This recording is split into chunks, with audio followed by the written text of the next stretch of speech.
Hi everyone, so let's wait for at least 2 to 5 minutes before we welcome Peter. And we're going to talk about the infrastructure project here in the Philippines.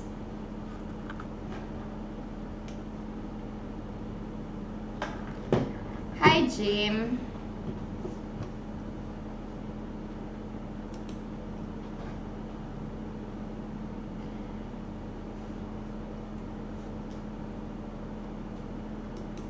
I've been seeing your comments in the other channel, which is the Casa James. Thank you for watching.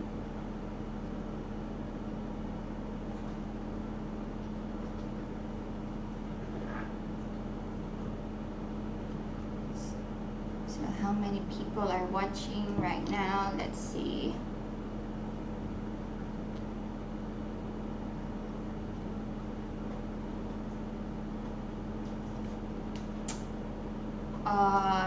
I'm from Bicol. I am a Bicolana. Both of my parents are from Bicol, which is like 8 hours from Manila. No, thanks to you. Thanks to you for always watching and for always commenting.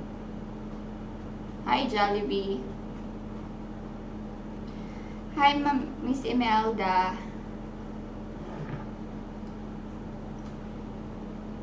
So let's wait 2 more minutes before we talk about the subject, and Peter will come after.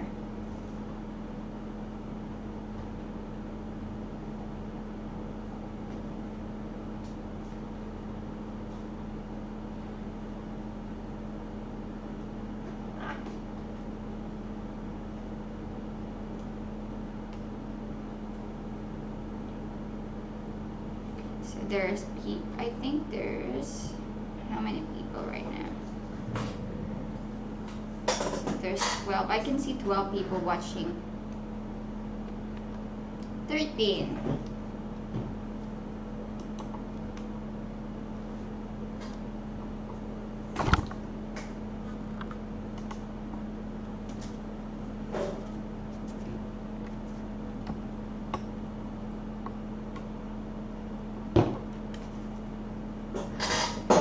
From Quezon City. From Quezon City, Miss Imelda. I'll be 1 minute. So we're just waiting for a few more guests to arrive. I'll be 1 minute. 1 minute, 1 minute more, and Peter will come over.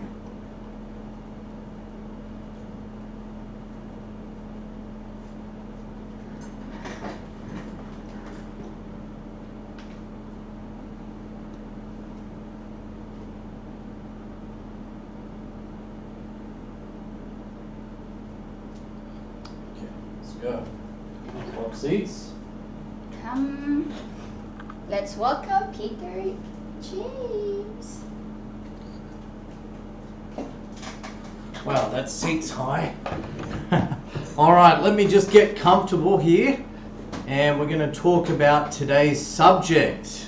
Let me just get that camera over a bit. It's a bit better. Oh, light. That's better.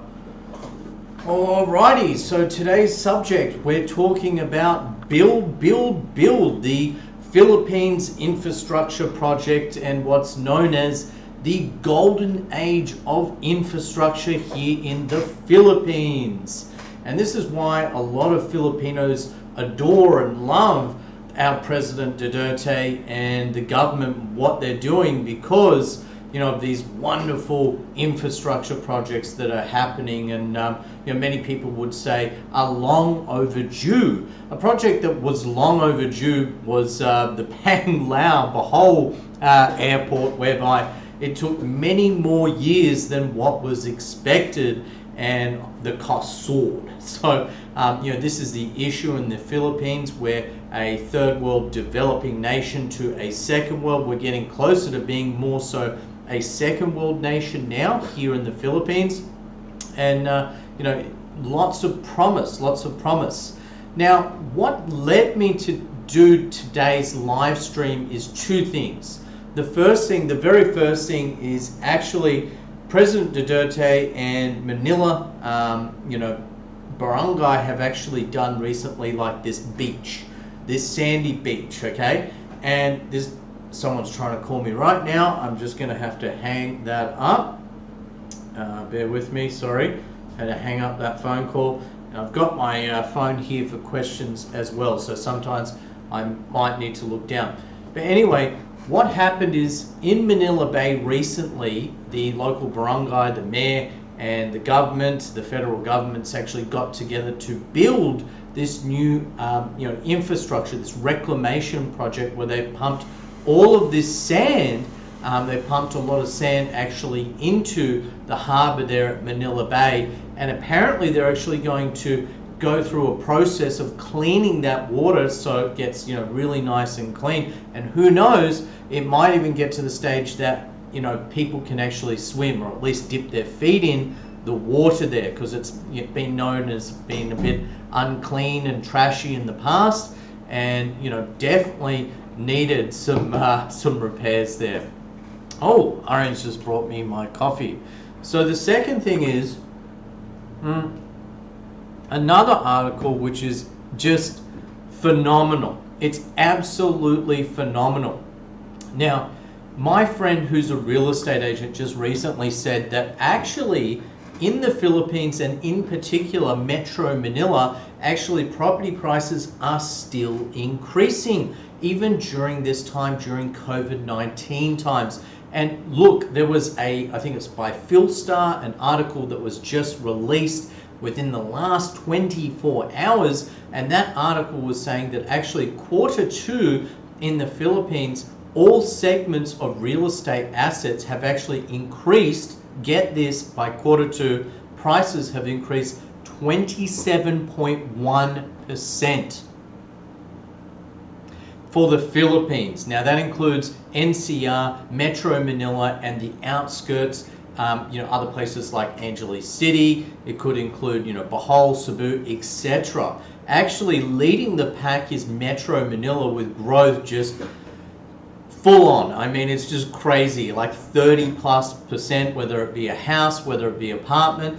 Some people are saying that's because people are trying to buy a new property away from the city, away from, areas that are highly densely populated, to those areas where they're less densely populated because of COVID-19. But isn't that interesting that prices have increased in one quarter, in 3 months, 27.1 over all segment asset classes for real estate in the Philippines?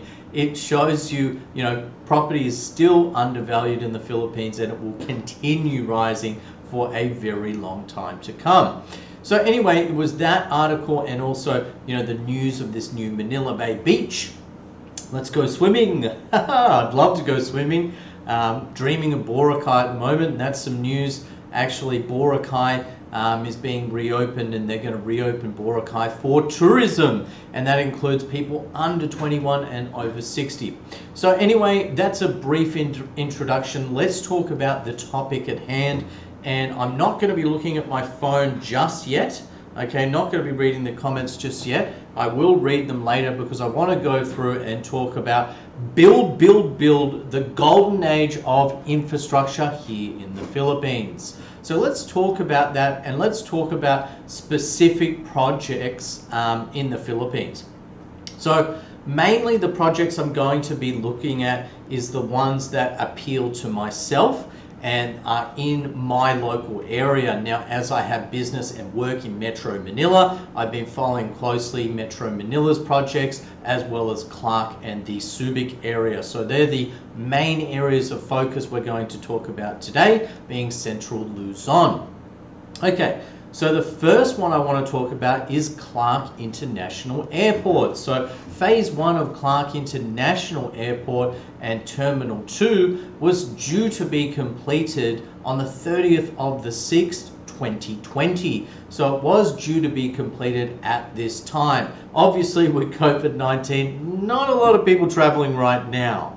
So, you know, it's kind of yet to be seen what's going to happen with the airport. I've heard it's like 99% complete and it's pretty much ready to open its doors. But due to this, you know, pandemic, there has been a delay. But isn't that interesting? Actually, they were on time for this project, which is unusual in the Philippines. It just goes to show that the government is doing a good job and people are happy. People are very happy about this.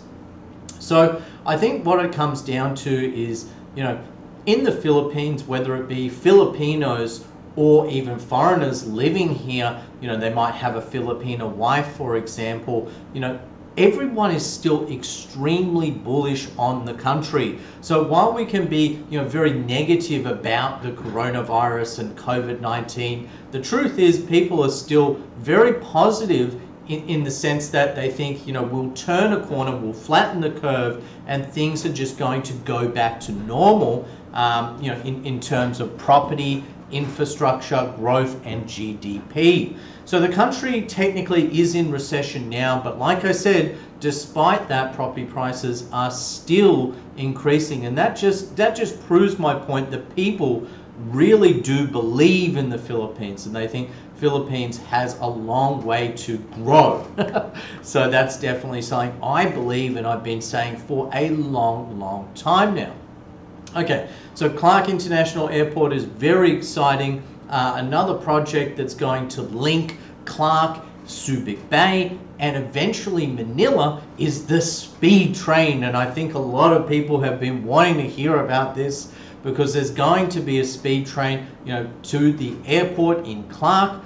There will be a speed train going from Manila. But the project I'm most interested in is actually the Subic to Clark Railroad, 150 meters that way. Actually, we got a letter in the post from the local SBMA government because they're going to be building, I think it's like 100 meters down and 150 meters that way to our home here in Subic Bay. So they are actually building this project in line. They've got the speed train and also the Subic Clark Railroad, and also the extension of the SC Tech. So it's the highway here that connects Clark and Subic Bay. So that's all happening right now as we speak, and it's progressing, and it's progressing very well, mind you.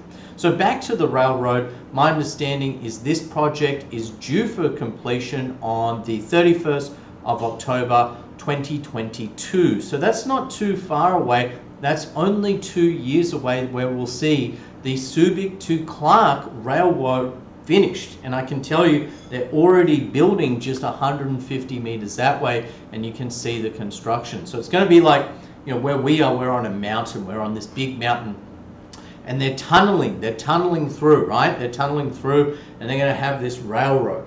Okay, now it's not really clear because I can't get too much details. Originally they were talking about a speed train, like a passenger speed train. Unfortunately, I don't think that's going to be the case for Subic to Clark. I think what it's about is connecting the port here in Subic Bay to Clark.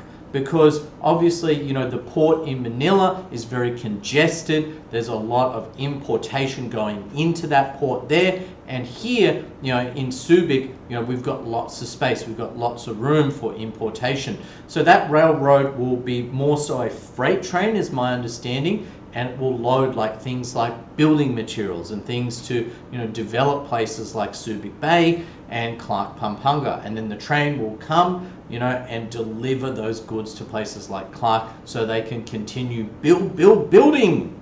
So that's what it is about. And that's very exciting and big news for the region, especially Central Luzon. Thumbs up. Okay, so before we talk about the next few projects that I want to discuss, I'm just going to open up and read a few comments here. Jim says, that's the Japanese bullet train behind you. Yes, it is. Actually, in Japan, they call it the Shinkansen. So you've got the bullet train in Japan. So I've been on that bullet train in Japan, and I've also been on the bullet trains in mainland China, because I used to work in mainland China, and actually I spent a lot of time traveling and my preferred method of traveling was actually on those speed trains. I'd travel from Hangzhou, China to Shanghai or Shenzhen, and I really enjoyed actually traveling on the speed train. I once drove from Hangzhou, mainland China, to Shanghai. It took me 4+ hours. I took the speed train 1 hour, and I think this train goes as fast as like 350 kilometers per hour, which is pretty cool, pretty cool. So about that, they're going to have this speed train, and my understanding is that speed train should go from Manila to the airport, and I'm not too sure whether it's going to go to Clark Airport yet, or it will just go to the new airport that's being built and due for completion in 2025. But I'll discuss that project later. Other questions? Does anyone have any other questions? Someone says, you're staring at the camera. The reason actually is because usually I'm looking down quite a lot because I'm reading the comments. But today I'm trying not to read the comments so much and actually have a conversation and have a discussion. Okay, any other questions before we move on with today's discussion? So Imelda says, good morning from Quezon City. Good morning, Imelda. Jim says hello. Hello, Jim. I think I missed that. I think you did say g'day. You said hello to Arianne earlier today. One says hello. Imelda says, how's the new tunnel in there? So yes, very good question, Imelda. So what's happening is there's an expansion of the highway. So they're making the highway here in Subic Bay, the SC Tex, wider. So they're making that wider, and they are also extending the highway because the highway kind of ends at Tipo, right? And then it goes down to like, a small road where you only drive 60 kilometers all the way into Subic Freeport. So what Imelda's referring to is the tunnel, and they're creating this tunnel to extend the highway all the way to Subic Freeport zone, to the city here, and that tunnel is well underway. So my understanding is that should be built by October 2022. So we'll see that all linked up by then. Very good news, very good news. And the next one. Okay, any further questions? So last questions before we keep talking about Philippine infrastructure projects.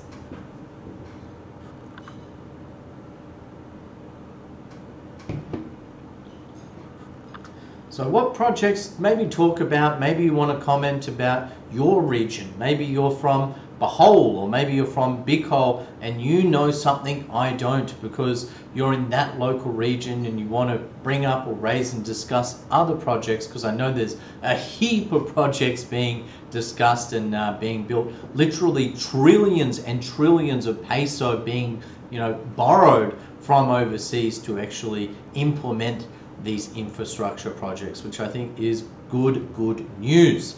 Actually, leading to that though, on the downside, because there's positive and negative, there's always two sides to a coin.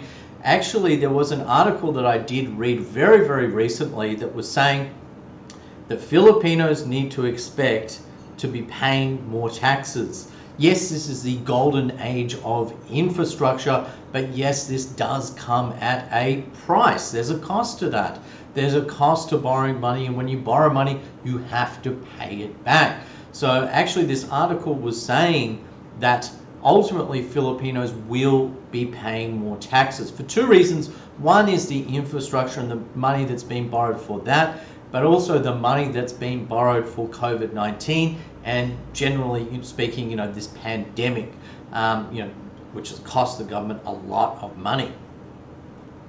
Okay, so Dave says, I'm not sure what it's called, but when you drive from Manila North to Angeles, there is a skyway or something that's been built for years. What's the go with that? Okay, so I'm going to actually discuss that project a bit later. That's towards the end of the live stream, Dave.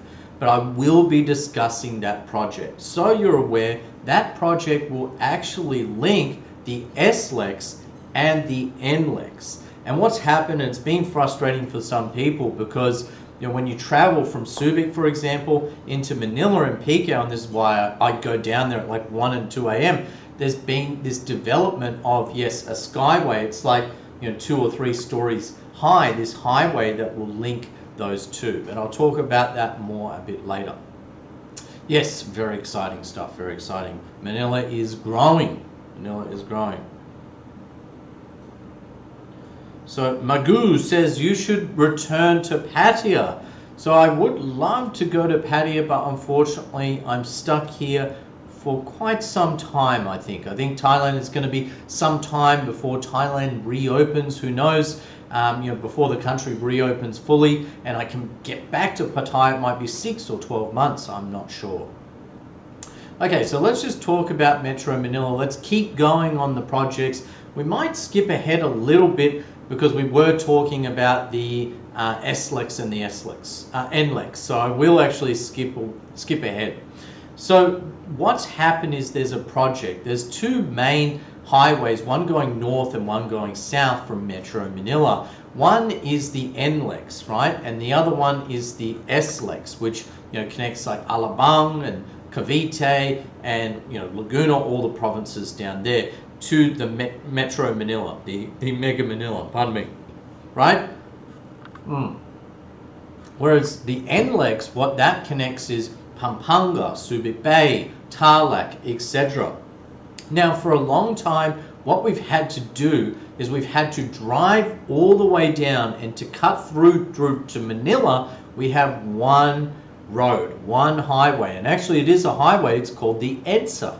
It's a very old road and people know it for one thing, being slow, being traffic, being excruciating, being painful, and you're just like, I'm stuck in traffic again. I'm on the Edsa, and literally it can take you more time to travel 10 to 15 kilometers from Balintawak, the entry to Metro Manila, down to Ortigas or Makati on the Edsa. It could take 2 hours, to travel that road just to go, 10 to 15 kilometers. It's absolutely insane. So some smart cookie somewhere said, no, what we're going to do, because there's a lot of people traveling down trying to get south, and they're using that access road, that Edsa, to free up the Edsa to stop this crazy traffic and to stop this becoming a dead city, because traffic just gets so bad because every single year the traffic just worsens. They're doing 2 projects. The first project is the SC-TEX and the NLEX. It's the connector. So it's a skyway that from south of Manila, from the south, there's a link, and it links through. I think it links through down from Paranaque, Metro Manila, and then it links through, cuts. You don't have to cut through to Makati or Ortigas. You avoid all of that. And it goes all the way around to where the NLEX starts, which is the NLEX. So that is huge news. It is big news. There were some challenges in this project. It's been ongoing for a few years now. I believe part of that skyway, there was an accident and actually fell down. So that kind of delayed things, and there was added costs. My understanding is the project started at around about, I think it was $500 million US, but it's nearing closer, towards the end of this project, like 800 or 900 million. That's what I heard. Don't hold me to that. It's something like that. So it's under $1 billion US project, but it's a big project and it's very exciting, and I'm very positive about that. I think it's going to be great for the southern areas like Nuvali, Laguna, Paranaque, Alabang. So I think that whole area is going to boom, and it's going to be wonderful for those people living there because they don't have to go through the Edsa anymore.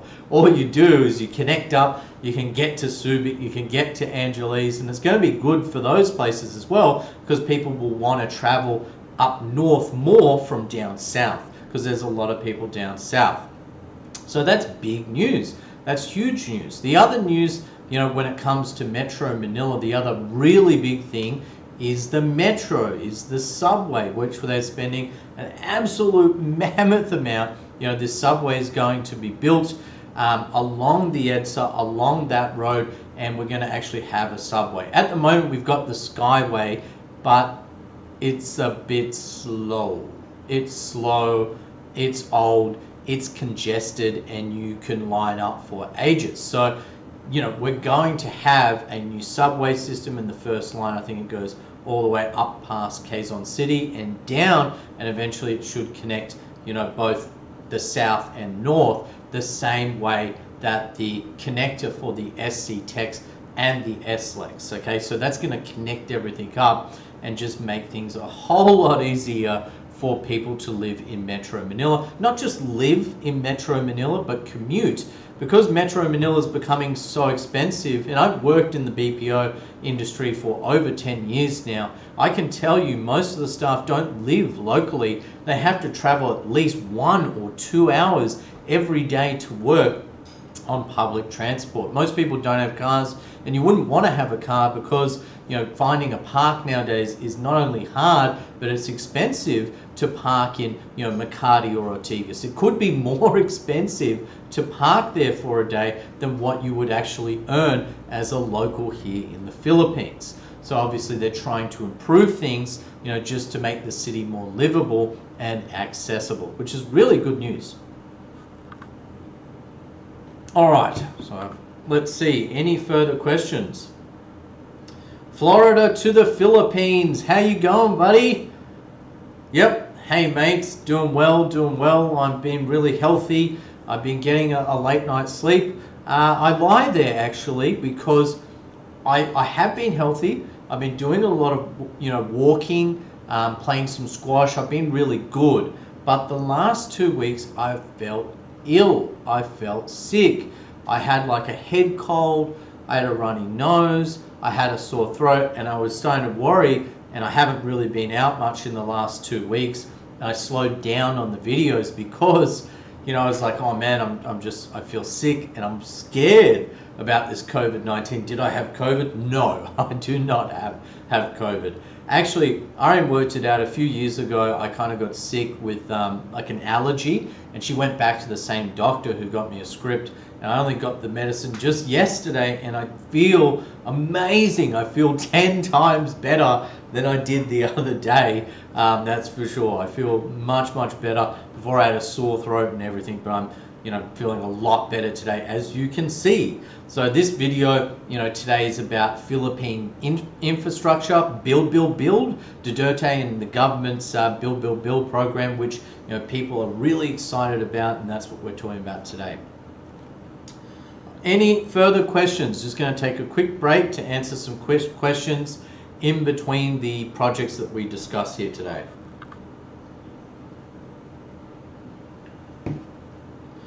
Build. Further questions, please. Let me scroll back here.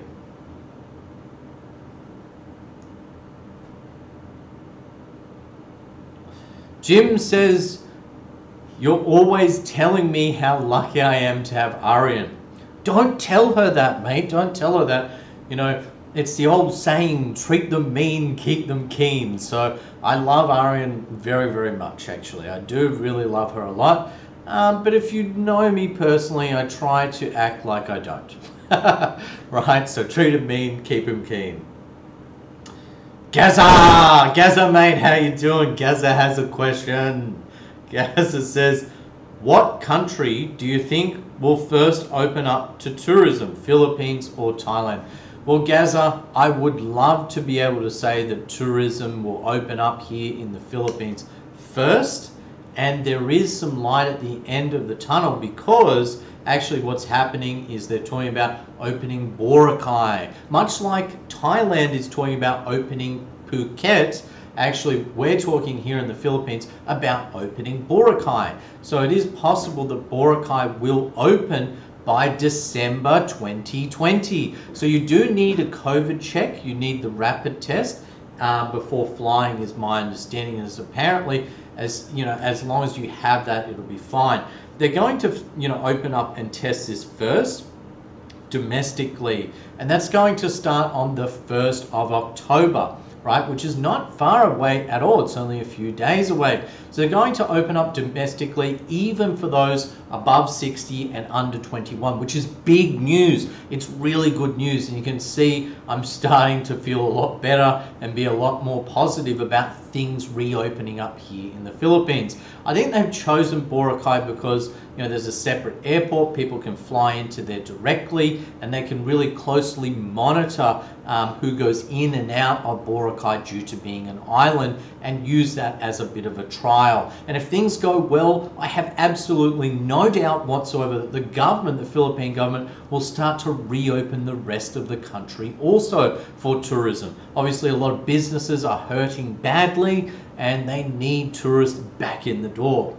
Now, Thailand actually, in line with what the Philippines has said, and Thailand was first off the mark here in this race, but Thailand actually said they're doing something similar, and they'd be opening Phuket on the 1st of August also. So isn't that funny? It's the same date.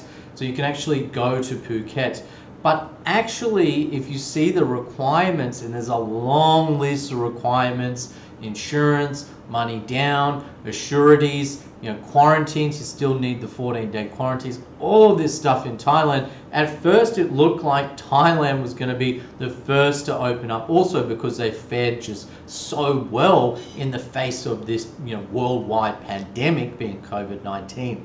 But actually now it's starting to look like the Philippines will be first to open up, not Thailand. So that's really, really interesting. We've come full circle, because I'll be honest and say that I thought it would be at least a year, and I even said that in the vlog a few weeks back, that it could be a year plus before the Philippines reopens. Now, it could be a year plus before it goes back to normal and we don't need COVID tests and all of this kind of stuff. So there's still going to be restrictions. It is going to be harder, and it's going to be a progression. There was an article that said the Philippines won't come good until 2022, when we don't have these COVID restrictions and tests and requirements to get into the country. So that's something to think about also.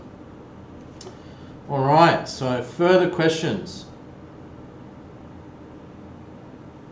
So Imelda, I can't vlog the tunnel yet. I will be able to vlog it when it opens. It will open, probably in about a year plus. When that happens, just for you, Imelda, I'll make sure that we drive past and vlog that for you. Okay. So Dave says, that's great. It may open. I can't get out of Australia though. We are prisoners. Yes, Dave. I'm an Aussie too. I feel you. My family's been saying, Pete, get back to Australia. Especially they want to see my newborn baby Pete. And wanting to get back there absolutely to see my family. I love and miss them. But my fear is I get back to Australia, it costs me a lot of money, A. B, even if I get back, spend all this money, get my son the passport, get Arianne a passport, all of this stuff, which is a big headache to start off with, then I'm trapped there in Australia and I can't leave. Now, someone mentioned something also about reopening, and back to, the discussion of things reopening in the Philippines. Let's talk about the Philippines. They're saying the problem being is, even if they don't have the quarantine, even if all you need is like a COVID test to get to Boracay, what happens when you fly back to Australia? What happens when you fly back to the US or your home country? Your home country won't trust the country you've just been to, and they will likely need you to go into a 14-day quarantine. Now, that is true in Australia, I know, because if you leave and come back now, you will need to be quarantined for 14 days, and it's going to cost a small fortune. So literally, at the moment, there's no more cheap travel. If you're looking for cheap or budget travel, budget airlines, forget it. Flights are going to be more expensive. The outcome of COVID-19 is the costs are going to increase. And not just the cost of air travel, but also the cost of quarantine here, there, and bloody everywhere, and all of these requirements, having to do the COVID check. I think here, just to do a COVID check, a rapid test, isn't cheap. It's like 10,000+ pesos. Some places are charging as much as 20,000 pesos. That's a lot of money. It's huge money. So, when you factor in accommodation, the flights and all of this, it's big money. Also, hotels are trying to recoup because they've lost money. So what they're doing, especially 5-star hotels, is they're actually increasing the prices, not decreasing. Again, scratching my head on that one. But look, they've done it tough. They're trying to keep afloat and have their staff on deck, and that costs money. So they're trying to pass it on to the consumer. All right, so Paul says hello. G'day, Paul. How you doing, buddy? Have a good one, mate. Having a good weekend?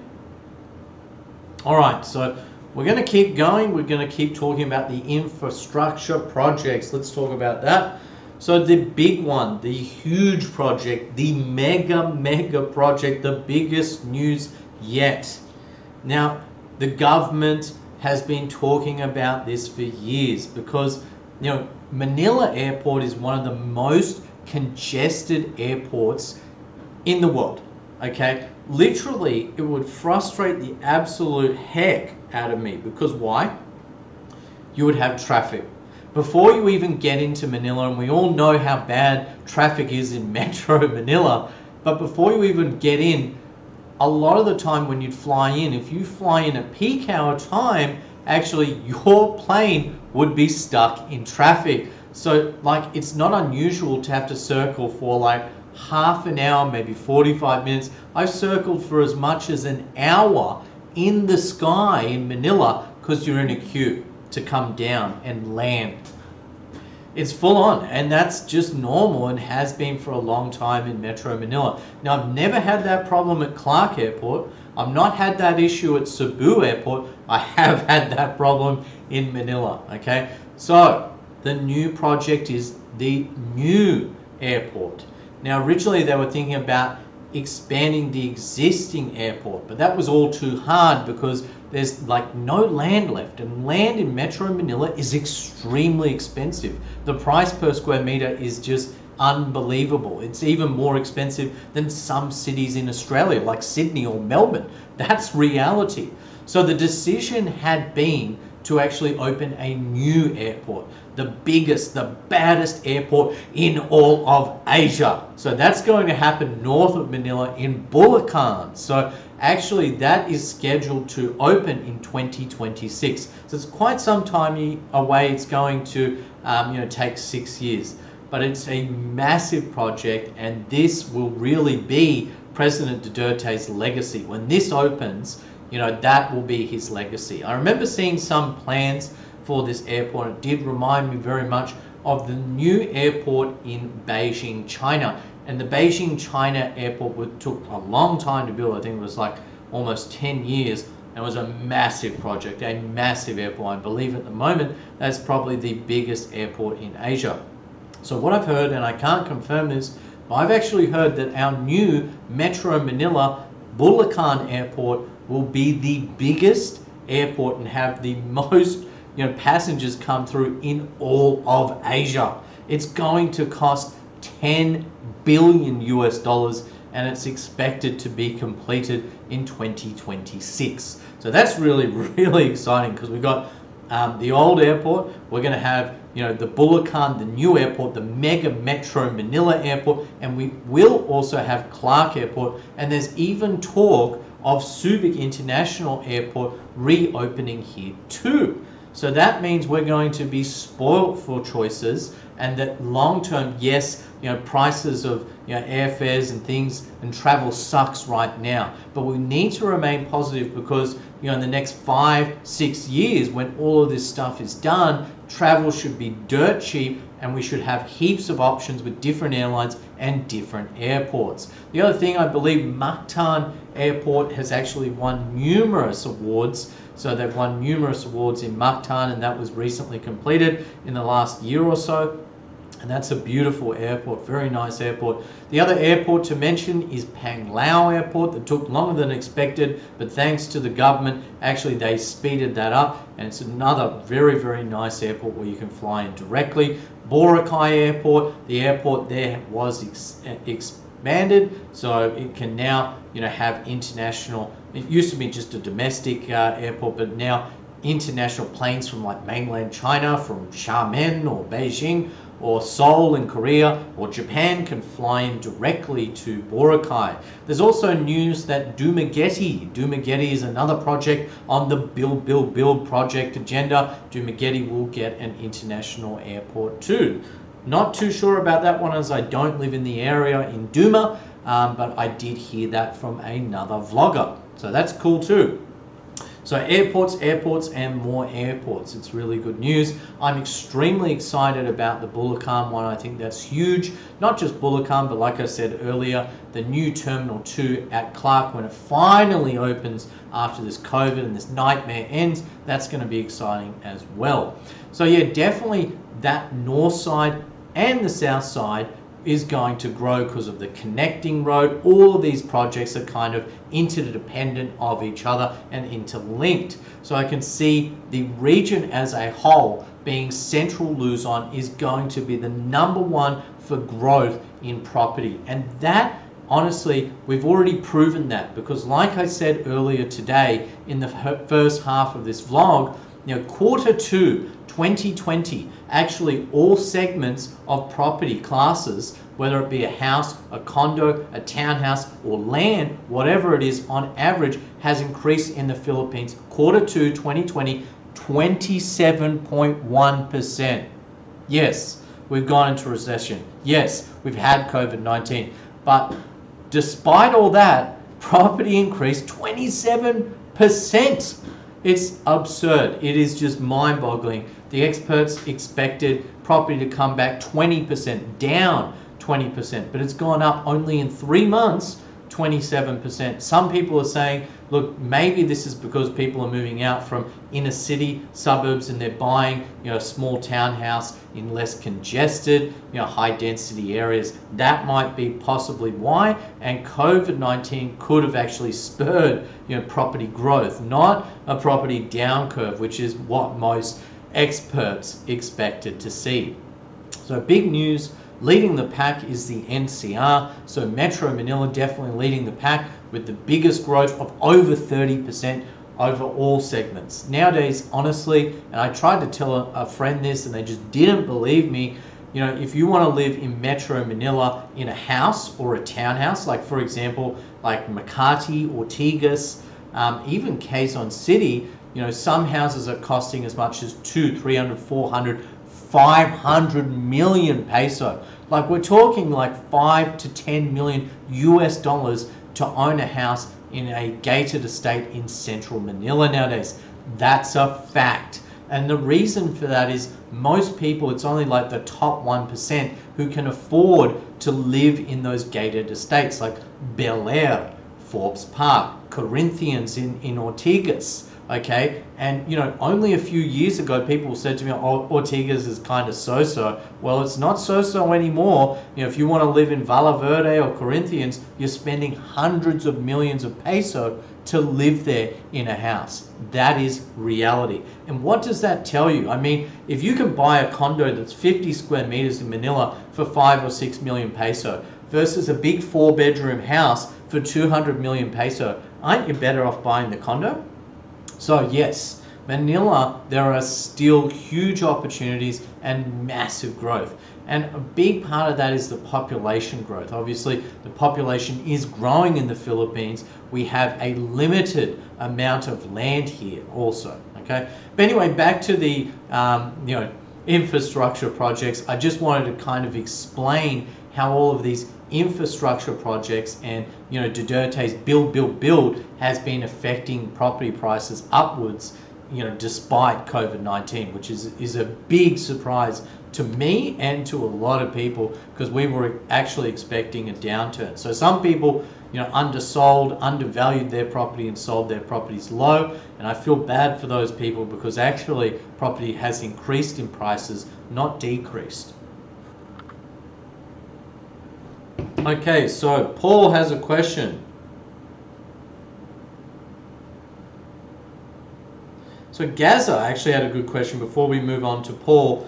Gaza says, wonder what they will call that new airport. I think they'll call it like, I guess just Manila Airport. Manila, well, it's not Manila Bay Airport anymore. Maybe North Edsa, well, maybe something like that, North Edsa Airport or something like that, or just Mega Manila Airport, maybe they'll call that. I think just talking about the airport project, what I envisaged is that the old airport, kind of like Thailand, this happened in Thailand, you got Suvarnabhumi Airport is the international airport, and Don Muang became the domestic airport. So I think that Manila Bay Airport will become for domestic travel, right? And that will just be domestic. And the North Manila, the Bulacan Airport will become, for international travel. That's what I thought. That's personally how I felt on the subject. Paul says he loves the backdrop of the speed train. Yeah, I love it too. And mate, I can tell you, I lived in Japan, only a very short time in Japan, but mostly in China, outside of the Philippines. And I'm excited about speed trains. I love the speed train. I've experienced it in China and Japan. And soon, this will actually be reality in Thailand, because they're building speed trains in Thailand. So you can go from Bangkok to Pattaya, Bangkok to Hua Hin, Bangkok to mainland China. How cool is that? So that is exciting. That's really exciting. Then the next step, I think, after Thailand, I think we will be after Thailand, we'll start to see speed trains being built here in the Philippines. It's still a big question mark, actually, what exactly is going to happen. It seems to be very hush-hush and secret. I believe what they're trying to do is possibly link up a speed train initially from Metro Manila, from Manila up to Clark. So that will be the first phase of the speed train.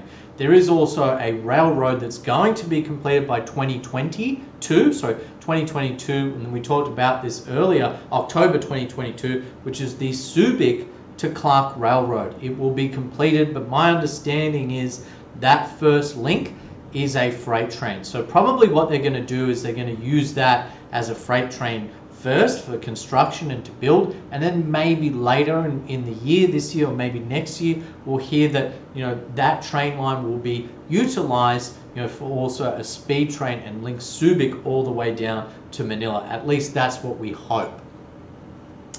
All right, so Prometheus says, what do you think about Skyway Stage 3? That will open December 2020. No need to pass through Edsa north to south of Manila. Prometheus, we did talk about that already, and that is very, very exciting news. I think that's big. It's huge. It means places south like Laguna, Cavite, Parañaque, Alabang are all going to boom. And that's good for those individuals because they can travel up north. So I think up north, places like Angeles City, Pampanga, Tarlac, La Union, Baler, Subic Bay. Subic Bay is a big one, okay, will all boom when it comes to tourism because a lot of people coming down south. Okay, so on that topic, I want to talk about something you might not have heard yet, okay? So talking about that link, NLEX and SLEX being linked, okay? So you can get north a lot quicker, or you can get south a lot quicker. There is a huge project that's been approved that is just mind-boggling. Have you heard about the Manila Bay Bridge? Bataan to Cavite Bridge. It's going to be 32 kilometers long over the ocean, and it's going to travel from Cavite all the way to Bataan, and from Bataan you can then drive around to Subic Bay. So this is huge, huge news. Very, very good news indeed. And that project, my understanding, is going to cost around about $3 billion US. Okay, and it should be completed in line with the airport as well. It's going to be completed around 2026 is my understanding, 2026. So that is a huge project.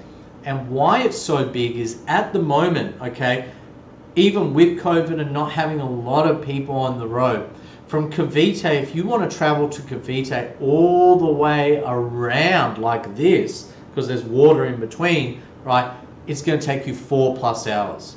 at least 4 hours. If there's traffic, it could be as bad. If you're traveling through Manila and there's traffic on Edsa, it could be 5-6 hours. That's reality. At the moment, without much traffic and not a lot of people on the road, it's probably around 4.5 hours. It's a long time to drive to get to Bataan. But what's happening is, after that bridge is built and completed, it's only going to take 15 minutes. 15 minutes from Cavite to Bataan. And they're already saying that this is going to be called the new Manila Bay Bridge. The Manila Bay Bridge. How cool does that sound?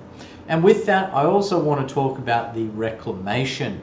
So you've got the Manila Bay Bridge. You've got all of these things centered around Manila, connecting Manila with the rest of central Luzon. Bataan, Subic Bay, Angeles City, Clark Pampanga. So the whole region, central Luzon, is going to grow immensely over the next 5 to 6 years. It is big news, and I think this is why property prices in this region are still soaring and are listed as the #1 property growth areas in the Philippines right now, and that's a fact. Okay, so it's big news. So on that, let's talk about this bridge, right? You know, this massive bridge, and it's going to be cool to drive on that bridge. It's going to be a real experience. I think it goes through Cavite to Corregidor Island. Correct me if I'm wrong, I'm basing this off my memory. Corregidor Island and then through to Bataan. So that way it's not going to be as expensive as they, originally I think they were quoting higher expense, but because of that island they can kind of connect it all up, which is kind of cool. But you've got that, but also let's talk about the Manila Bay Reclamation.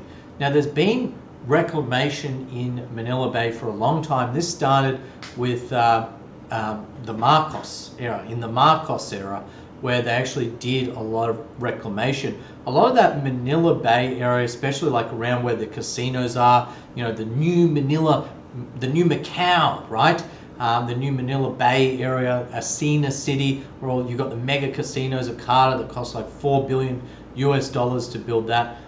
That was all reclamation. That was all created. It was all man-made. And what I mean by reclamation, they pumped sand into the ocean to build more land because land was so expensive and the population is just growing immensely here in the Philippines. So what's going on there is now they've got and it's really exciting, they've got all this sand they're pumping into Manila Bay, and they've got some kind of, they've spent a lot of money, some kind of filtration system in Manila Bay to pump all the dirt and stuff out of it to make Manila Bay clean again, to make it clean and beautiful, so it'll be a nice place to walk, and possibly, who knows, we might even be able to swim in Manila Bay in the future. But what they've been talking about is continuation of reclamation in that Manila Bay area. So they're going to pump even more sand out there, and they're going to build a new city. And it's going to be new Manila Bay City. Now, I haven't heard much in a while on this project. I had heard different developers and people were pitching the government for this project. But my understanding is probably last year they did select someone, the company. I can't remember exactly who it was, but that project is happening too. So you've got this massive reclamation. You're going to have this new city out there. So you have the Bay Area, Malate, Asina City, and then you'll have this new city that just, it's going to be like Atlantis, man. It's going to rise from out the water. They're going to pump all the sand out there. It's going to rise from the middle of the ocean, and there's going to be a city out there. So all of these projects have been well thought through, and they're just growing immensely. Now, originally when Duterte first came to power, and I listened, and he was saying he's going to take money away from the big cities and he's going to focus more from the provinces, and I think he's doing that because, and yes, Manila in some ways benefiting because he's tackling two problems, getting two birds with one stone essentially, because he's going to improve Manila, but he's also improving those outer regions, Cavite, Bataan, Clark, Angeles, or, you know, everyone wins. It's a win-win for everyone. And I think where most of the money is being pumped nowadays into infrastructure and development is Central Luzon. Central Luzon. And I'm glad that I chose this area over others, because I think long term this is going to be like, and honestly, this is, and I've been saying this a long time, this is the next Hong Kong. You know, in terms of property prices, in terms of growth, in terms of people wanting to do business. I mean, people speak English here, and there's a lot of businesses establishing here. Obviously, yes, this year businesses a lot have closed, but long term we need to remain positive, because I think this really is the next, you know, wave in Asia. This is definitely going to be, you know, for years to come, I think one of the biggest growth corridors in all of Southeast Asia, in Central Luzon. All right, so let's open up for more questions. Rain Man, yo, what's up, man? Make it rain. Make it rain, man. Come on, bro, make it rain on me, man. That's good. Oh, I haven't been well the last couple of weeks, my throat, but I better be careful, because all this talking, like I'm back on it. This is my second coffee, by the way. Better be careful, because I don't want to, you know, do my throat in. Rain Man says it's a pipe dream. That bridge will span the opening of Manila Bay. I don't think it's a pipe dream. I don't think so. I don't think it is. I think, you know, a lot of these projects are going to happen. A good example is, you know, Clark International Airport. That's pretty much built. It's like 98% built or something. You know, it's done. The only thing that's held this up is this COVID-19. And look, this is why people love, you know, the current president, Duterte, because, you know, they're coining this the golden age of infrastructure in the Philippines. They're spending a lot of money. It's just money, right? So they're spending it. It's very much, you can actually say this is very similar to the Marcos era. Marcos spent a lot of money on infrastructure for the Filipinos. And, you know, people loved him for that. The people hated him too, but people loved him because, you know, of all the infrastructure and different projects, and that he was spending money on the country. And I think Duterte, you know, he's old school, mate. You know, he thinks in a similar way. Another thing to his credit is like Peng Lao Airport. Let's talk about Peng Lao. That project lagged for years. The budget blew out. There's a heap of problems there. But what happened after Duterte came in, he got it done, didn't he? He got it done. Look, we've got the NLEX, the SLEX, that's almost done. There's projects that we're starting to see that are nearing completion. There's a lot of projects that are nearing completion, you know, during Duterte's time. And look, some of these projects like the airport in 2026, yes, it's not just going to depend on Duterte. It might depend on future presidents, because I think they're going to re-elect in 2022, or is it 2022? Correct me if I'm wrong, but I think so. I think it's 2022. So, you know, if that project has 4 years to run afterwards, we need, you know, we hope that the next president will make sure that that project continues and there's no corruption or problems that, you know, essentially will cause similar issues to like a Peng Lao.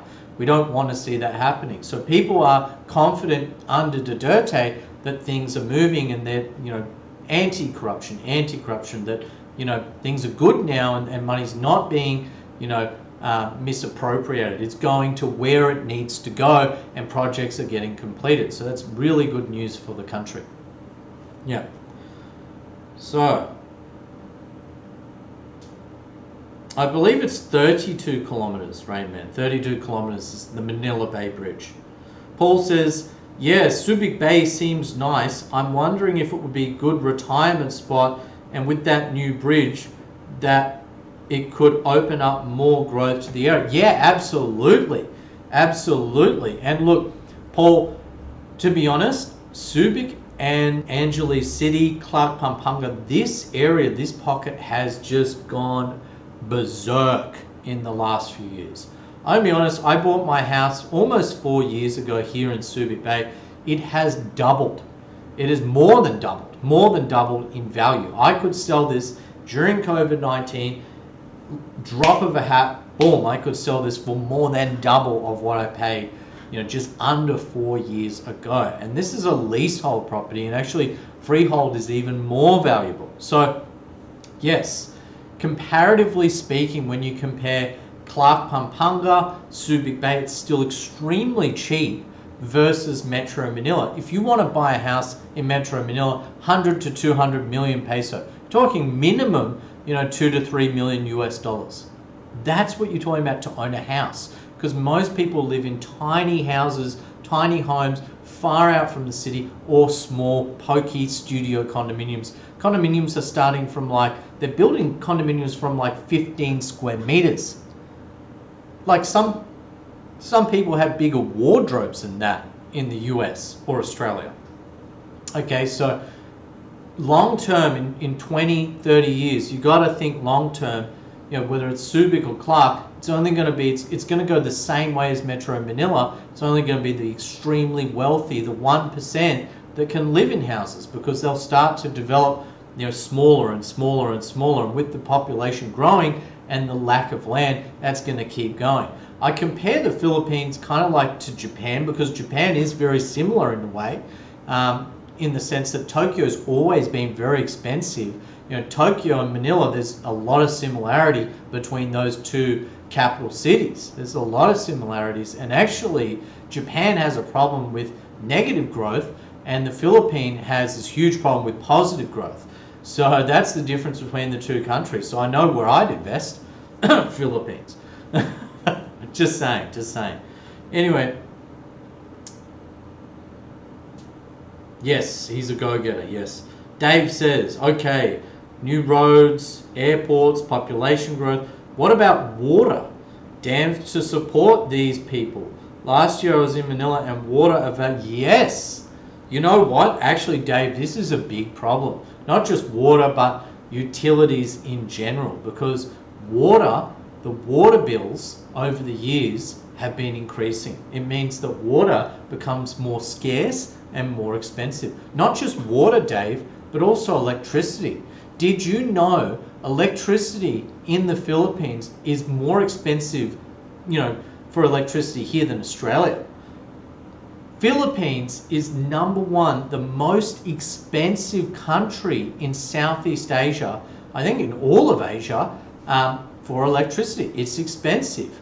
On average, and we actually bought inverters here in our household, because Arianne's in one room, I'm in another room. I run aircon all the time. From someone that likes the air and doesn't want to be in the heat and the humidity all the time, I need aircon. I need it to survive. On average, before we installed the aircons, we would pay 12 to 14,000 peso a month just in electricity to run this house. Yeah. Okay. After the inverter aircons were installed, on average we pay 8 to 10,000 peso a month. So say, look, to be fair, let's say we're using the upper figure of 10,000 peso a month. We spend 200 American dollars, US dollars a month on electricity for our home. And believe it or not, that's actually cheap. And you might be scratching your head, what do you mean it's cheap? Because I'm telling you, this same house, if we were living in Metro Manila, would cost twofold. We were living in a studio condo, a small, good sizable 1-bedroom studio, right? We'd open it up so it's more of a studio, so we like open living. So maybe that's why the aircon would suck so much. But on average, we spent 8,000 peso a month in Manila. Electricity in Metro Manila is expensive. It's it always has been 40 to 50% cheaper here in Subic versus Metro Manila. So yeah, that's one thing you got to be careful of, utilities. And that's why a lot of Filipinos, actually the locals here, they don't like air conditioning, right? One, because of health reasons, but also elderly people, they're elderly in particular, they've always used fans and just open air. But that's hard to do in some of these condos because some of them don't really have windows, it's just glass. So you don't get much airflow. Yeah. All right, so Yes, Rain Man, I have a leasehold property. I probably have about 38 years left on this leasehold, but that's even with the leasehold, even though I have less years, my leasehold property has increased in value. We are looking to get a freehold next, but property prices are still increasing and we haven't found anything yet. We came close and we might be able to get something, but let's see. Let's see. Paul says, I hate Metro Manila. Too much traffic and congestion. It's not worth it. He's loving New Clark Airport Hub, which is, yes, Paul, agree, 110,000%. I've been saying this in my vlogs for years, and you've probably been following me, and you see me saying for years that, you know, I came from Metro Manila. I lived in Manila on and off for at least 8 or 9 years, and towards the end of it, I was overweight. I was sick of it. It was making me tired. I'd constantly get sick. You know, the traffic, the travel, it's just, oh. And now it's worse than ever. It's more expensive than ever. It's more congested than ever. Honestly, there's much better alternatives down south and up north. And this is the great thing with projects, especially like the NLEX and the SLEX connector, that will alleviate some of the stress and pressure on the Edsa, right, for the people living in the city, and also it will help those wanting to live outside the city and still, you know, needing to commute to Metro Manila for work and income, employment. All right. So I think we've talked about quite a few projects. We're nearing the end. I'm probably going to talk about one more project, and then we're going to open up for final questions. So let's talk about that project. Another project, and it's kind of outside my jurisdiction, you know, where I am, you know, here in central Luzon. But I want to talk about Cebu and Bohol. Okay, so there was also a project. I think this project is now on hold, which is very unfortunate. I'm pretty certain I heard some news late 2019 saying the project is now on hold, and that is the Cebu to Bohol bridge. So there was a bridge they're going to spend about $1 billion connecting Cebu to Bohol. So you could literally drive from Cebu City all the way down to Bohol. Now, you know, outside of central Luzon, this area, my second area where I'd probably live, to be honest, looking at, you know, the Philippines in a whole, and I hope I get to live there at some stage in my life, is the Cebu and Bohol region.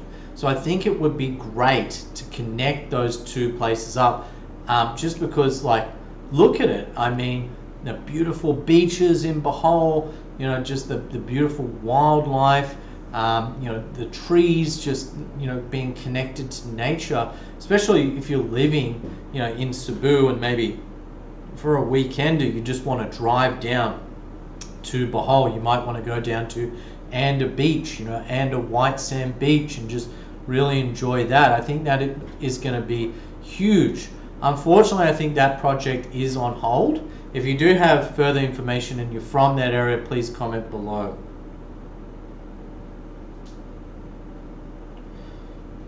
So Dave says, any water or power projects? Talking about power, they talked about, because what is really, really cheap is nuclear power. And there was talk for years that they were actually going to open a nuclear power plant to power Metro Manila and central Luzon. Unfortunately, that never occurred, okay? And there was talk that it would happen, but I think in Tokyo, was it Tokyo or north of Japan?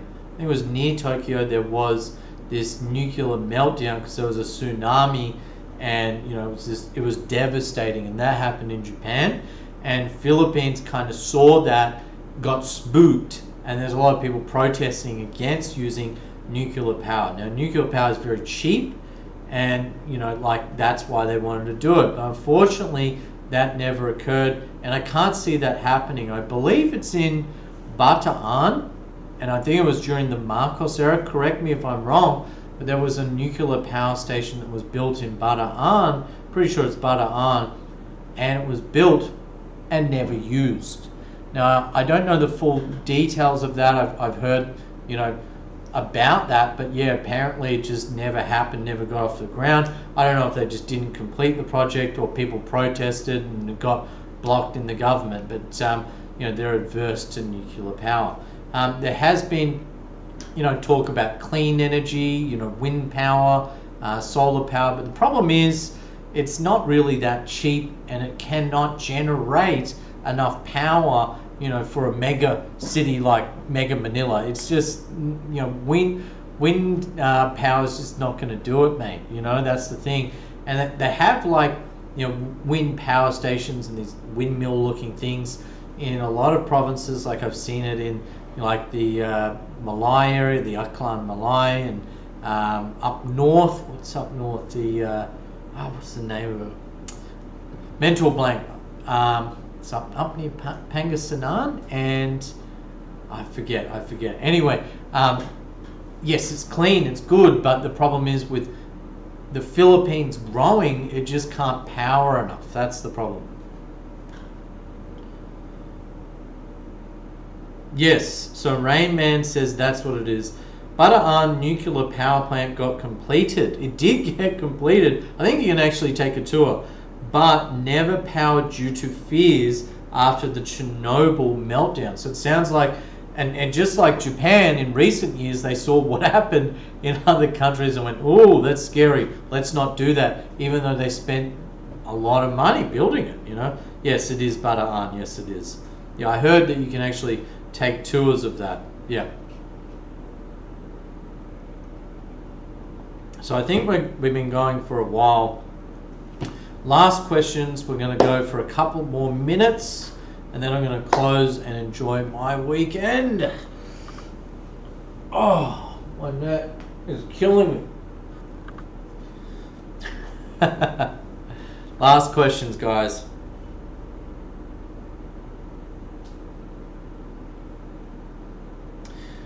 Bridge from Santander, Cebu to Dumaguete, also a bridge from Bacolod to Iloilo. So yeah, there are quite a few bridge projects, that's correct.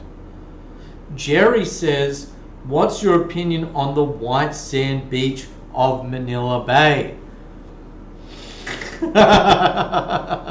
Look, I think it's good because that area has never been a great area. It's not just the white sand beaches, it's that, of Manila Bay that they're trying to make. It's that I heard from someone that spending a lot of money on filtration and cleaning the water there in Manila Bay to make it clean. Actually, it's yet to be seen, but we need to see how it's looked after. So if they can really clean the water there and stop people from dumping trash, then it'll be a great thing. But over the years, when I lived in that Manila Bay area, it was filthy. Like people would sleep down there and dump trash. And I believe the mayor is doing a really good job down there, and it's getting cleaned up in a big way. So I think it is positive. I think it needs to be maintained, and they need to do more down there, other than just dump some sand, right? So I personally probably won't be swimming there. Yeah, but nice place to go walking and take some pictures for sure. Overall, I'm a fan of the project. I think it's great, and I hope they do more in that area because it's such a lovely area. It was so sad to see for years, that area just was looking very, very derelict, like, the boardwalk. I hope they open up like little cafes and stalls on the boardwalk. It'd be very nice to help local small businesses by like having like little cafes or stalls, places to drink coffee or watch the sunset and have a beer or just eat some food or something like that. It'd be really nice if they could build like a nice boardwalk or something along there. But my one point is I think that there is still a long way to go before that area looks, like it used to many years ago. Yeah. Maloz, g'day Pete, and all in the chat. G'day Maloz. Yeah, the Dolomite, I heard about that. Peter, did you see Fat Slob Vlog mention you in his videos? No, I did not. I don't even know who that guy is. Never even heard of him, mate. What did he say? What did he say about me? I'm interested to know. Chismis. Gossip. Well, I must be doing something right. If people are talking about me, good or bad, there's no such thing as bad news in the media. Only good news. Hopefully it gets me more subs, but maybe not.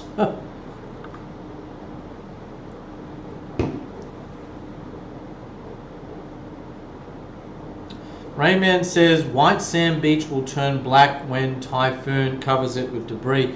That does happen here in Subic. Like, the sand here is not white, and they've pumped in front of some of the resorts and beaches here in Subic. They have pumped white sand over the years, and yeah, the sand is more of a greyish colour because typhoon season, and we're nearing the end of typhoon season now. A lot of the debris and storm comes up and washes up onto the beach. So that does happen. That's true. What did he say, Rain Man? What did he say? You tell me, because I'm not going to bother going there. I'm living it up, mate. I don't have time for it, eh? Yep, that's right, Maloz. Any news is good news. Exactly right. No, if he's talking smack, I really don't care. Whatever, dude. Good luck to him. Good luck to him. Right? But at the end of the day, karma. I believe in karma. If you do good by people, good comes back to you. You do bad by people, bad might get you. So I'm a believer in that. Absolutely. Yeah. Jerry says the budget to clean up and rehabilitate and beautify Manila Bay is 800 million. Yeah, I heard they're spending a lot, and they're going to have like these filtration systems to actually clean the water there. I think it's great. I think it's awesome. But like I say, it has a long way to go. Yeah. How long have I been talking for, I wonder? Oh yeah, I almost forgot. Sir Dino, good question. Am I off the beers? Yeah, I'm not drinking much. I still drink beer, but when I drink is once every probably 1 or 2 weeks. And when I drink, I only have like 2 beers. Like last night I went to bed at 8:30 p.m. I know, it was a long week, I was very tired and I haven't been feeling the best. I had a sore throat. But I did have 1 beer last night, and that helped me get an early night's sleep. So I drink, but very rarely and not much. I don't drink liquor at all, only beer. Okay. Any last questions?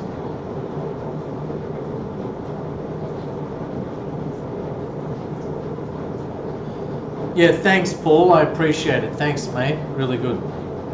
Yeah. I was saying something before, I forgot. What was it? Paul says, I really hope Angeli's area comes back to normal. My Airbnb condo is hurting there. Yeah, I think it's going to be a long time, Paul, and there's a lot of uncertainty around Angeli's, in particular Walking Street. And mate, I hope it comes good for you. I really do. No, because I can still get Aussie beer, imported beer, and it costs less here in Subic Bay because we're in the Freeport. The last beer I got were Chang's, and I got Chang's for half the price here in the Philippines, being in the Freeport, than I would in Thailand. I got buy one, get one. It costs like 70 peso for 2 beers, buy one, get one. So it's only, no, it was less. It was 60 peso. It was only 30 peso for 1 Chang. And before I got a few Aussie beers, I just get what comes in at the time and what's on special. So no, I don't miss it at all. I hope AC comes back, but who knows? Actually, funnily enough, a lot of people that I know from AC, like I've gone down to the pub or the bar a couple of times in the last couple of months, not often, but just a couple of times, and it was really funny because I've seen like half the people, I'm like, where are all these people coming from? I'm like, aha! And I knew one guy, and he probably knows, he was having a fun time, and I came up to him and I said, mate, I know you. And he was from Angeles City, and a few other people that I recognize because I've got friends in Angeles, actually there in Subic. So quite a few people I know from Angeles have kind of like temporarily moved to Subic, and you know, in particular those guys that like the bar scene or just, you know, wanting to do stuff, because a lot of the bars or restaurants and things to do are closed in Angeles and they're getting bored out of their mind, and Subic seems to be the preferred destination now. Subic Bay. Hey! Melda says, do you watch vloggers like Juicy? I watch some vloggers, not those ones in particular, not really. Some vloggers that I know personally. Most of those vloggers are really smaller channels, and I don't really like the super mainstream vloggers. A lot of them seem very generic to me. I don't know, I'm kind of critical on them. But I think there's some wonderful, like small micro channels that are just waiting to, you know, get popular, and they're really, really cool. There's some cool vloggers like in Thailand and the Philippines here, and I do follow those vloggers. So yes, I do watch other vloggers, yes I do, but I don't like the big channels. I like the smaller channels, and I like to support these smaller channels. And actually I'm in talks with a couple of small channels at the moment, and they've reached out to me because they want me to be on their live stream and help them, and I'm happy to do that for the smaller channels. Okay, so last question, I'm going to answer one last question, and then I'm going to bugger off for the day and enjoy myself. And I need some breakfast, because I just realized I don't think my missus cooked me breakfast. Honey, where's my brekkie? If you're watching. Oh wow, she came in straight away. Hey, come in, babe. Come here, I want to talk to you. So I've been buying Arianne lots of new clothes. Check this out. Come here. Come here. Come here, sweetheart. I bought these. Isn't she beautiful? What? With whose money? What are you doing down there? Get up. Sit on my lap. Come on, sit on my lap. Come on, come here. Sit here. So how are you, Arianne? Do you want to answer the last one or two questions? Because my throat is going. What's the last? And where's my question is, where's my breakfast?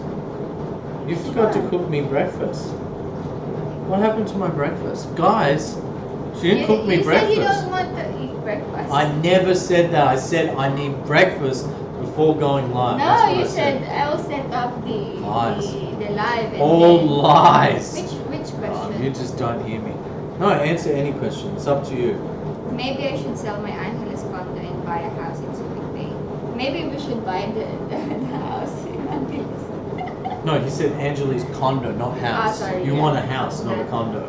Yeah, personally, I prefer houses over condos, and I think as an asset type, houses are going to appreciate more than condos because you own the land. But you know, you're limited as a foreigner because you're not technically supposed to own land. If you have a Filipino wife or family, you can put it in their name, but otherwise you're restricted to asset classes like condominiums and condominium title townhouses. Townhouses on condo title are okay. There's a few like that. Yep. Someone is asking, how's your diet? You look like you're losing My weight. diet's good. I started about 4 or 5 months ago. I need to go back to that vlog, but there was a vlog and I weighed myself. I was 110.5 kilos. I weighed myself yesterday and I am 95.0 kilograms. So I'm down 15 kilos. I've cut out sugar, I've cut out carbs, none of that. You've been good with sugars. I don't eat sugar anymore. No chocolate, no sugars. I used to have a real sweet tooth too. It's helping a lot. Sugar's evil. It's evil. You speak to Dwayne often? Not as much as I'd like to. I haven't spoken to him in quite some time now. Yeah. I think he's also busy. Yeah. Work's crazy. It has been the last few weeks. Aussie beer? What's a good Aussie beer? Actually, I do miss one beer. I miss Cooper's Pale Ale. I like a good Pale Ale, and I really do miss that beer. How much is that? Actually, last time I was in Sydney, I bought at the bar, and I bought me and three mates around. It cost me $50 for like 4 beers. What? Yeah, $50 for 4 beers at the pub for Cooper's Pale Ale. I couldn't believe it. I was like, I'll never drink this beer again. Mm-hmm. Any questions for Arianne? Last question. And she's looking good. See, I've been buying her lots of clothes recently. What's the best beer in Philippines? Asahi. Joking. It's not. No, it's not Philippine beer. What's the best beer for you? I really like Regardless. Golden Eagle. I've always liked it, but you can't get it many places. You can only get it in the small sorry stores, and I don't drink that much anymore, so I haven't bought one in a long time. You get a big 1 litre jug of Golden Eagle, and it's like, yeah, put down this eagle. I'm gonna fly like an eagle, to fly, baby, yeah. I love the Golden Eagle. Oh, Nico, thanks, buddy. Hey, God, mate, you came in late to the vlog at the very end. We're just closing out, buddy. I was wondering where you were. Fly like an eagle. How many babies do you want? You answer. I think after having one, I want two. One is enough. But not so One. soon. Maybe after. Well, just one with you anyway. Oh. You're refusing to have more with me. Then you're going to have another baby with another. Well, thanks, Nico. You're the only one to give me a super chat today. Appreciate it. Thanks, buddy. And Where do you want to spend thanks for coming, even though Where you're do you want late. to spend your Christmas? Well, where can we spend our Yeah. Christmas? That's the question. Like, I don't want to get this rapid test. I don't even want to do it. You know, Boracay would be nice. I mean, but you can't fly to Boracay. you can. It's opening Yeah, but 1st of October. Yes, you You're can. going to leave me and the baby? No, under 21 and over 60 can travel now to Boracay. Oh, really? 1st of October, I read something about it. Yep, that's good news. Yeah, Pilsen I like. SMB is my second favourite behind Golden Eagle. Usually when I'm at the pub, I don't order Sandy Light because it tastes like piss. I don't like it. I used to like it, but I hate it now. And I prefer to drink SMB, the Pilsen, because it actually has a flavour and a taste to it. Yeah. Our friend Brian loves San Miguel Light. Yeah, Randall. Yeah, Brian. I don't like SML. It sucks. It sucks. Don't give it to me, mate. If you give it to me, I'm going to hand it back to you. SMB for me. Do I drink beer? Yes, before. I do drink beer. I like beer. Did you work in the bar before? Did you? Really? No, she never worked in the bar. No one's asking Worked in the that. BPO. No one is call asking center. that. But I asked that. Sardine is asking if I do drink beer. Not really. She hardly drinks. I Only when I force her. drink the lemon flavored beer. Lemon flavored. Lemon flavored beer is too sugary. Or I did apple drink flavour. it when I had the sugar.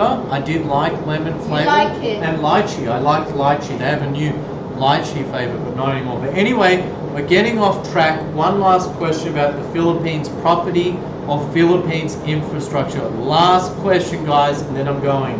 Someone said San Miguel Light. No beer. No, We're no. talking about Philippine infrastructure. Stop Okay. talking about beer. So I don't think you're an alcoholic. No. Drunky, There's tipsy, no surly. questions there for you.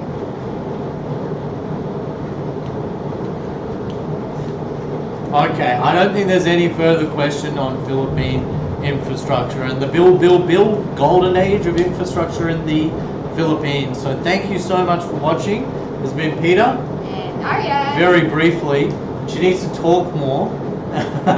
So thanks for watching, guys. Have a great day and double thumbs up. All right.